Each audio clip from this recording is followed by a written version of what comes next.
Hoje eu venho aqui conversar com vocês, dar algumas dicas, trocar algumas ideias a respeito do desenho. Todo mundo tem vontade de desenhar e de começar um curso, de rabiscar, nem que seja num guardanapo.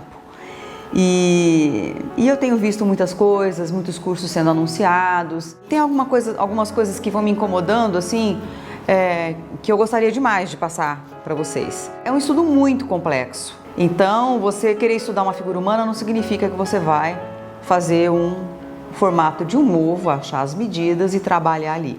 Aqui eu fiz esse esboço rápido, girei a cabeça, né?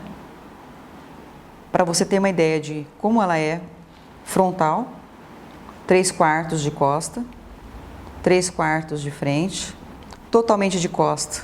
A musculatura do pescoço, o maxilar, onde encaixam as orelhas, né? E interessante sempre que você olhar essa figura, você imaginar que ela é isso daqui, ó. Entendeu? Toda ela. Ó. Isso aqui é o nosso crânio, né?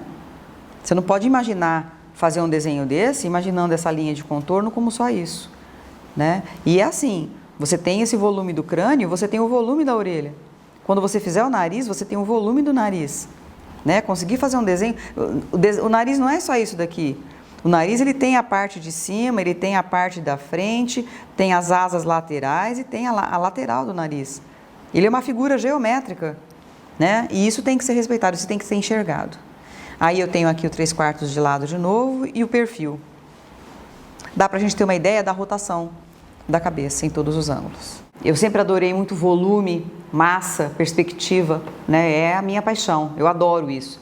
Então eu pesquiso muito e desenho muito ao ar livre, e figuras em movimento, que te dá uma noção muito boa desse 3D. Então o que acontece?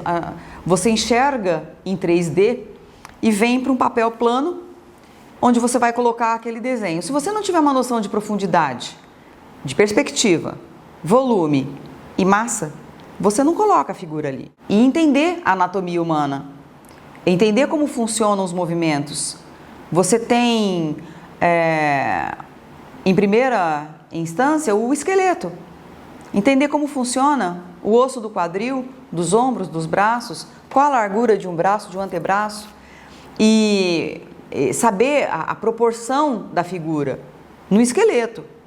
Então, existem estudos de croquis de figuras só com o esqueletinho, né? É um croquilinguagem. A gente faz esses estudos para você entender o movimento da pessoa. Quando dobra o quadril, quando entorta o ombro, entorta a cabeça, né? A coluna, que é o nosso eixo, como que ela, apesar dela ser flexível, ela sempre mantém um eixo de gravidade. Depois, a gente passa por um estudo de musculatura. Se você está desenhando uma figura serena, ela tem uma musculatura. Sorriu, já mudou tudo. Entristeceu, virou, tombou, qualquer coisa que você fizer, a musculatura entra em ação, principalmente de pescoço.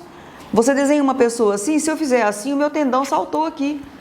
Então você tem que observar o tendão, ele tem luz e sombra, ele tem volume, né? De onde ele sai, para onde ele vai.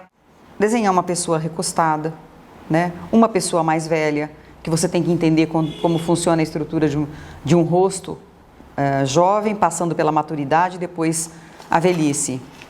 Aqui uma figura sentada, foi feita toda a estrutura do corpo dela e depois a vestimenta. Você tem que mostrar as pregas do tecido, né? Como ele se comporta conforme o corpo se move.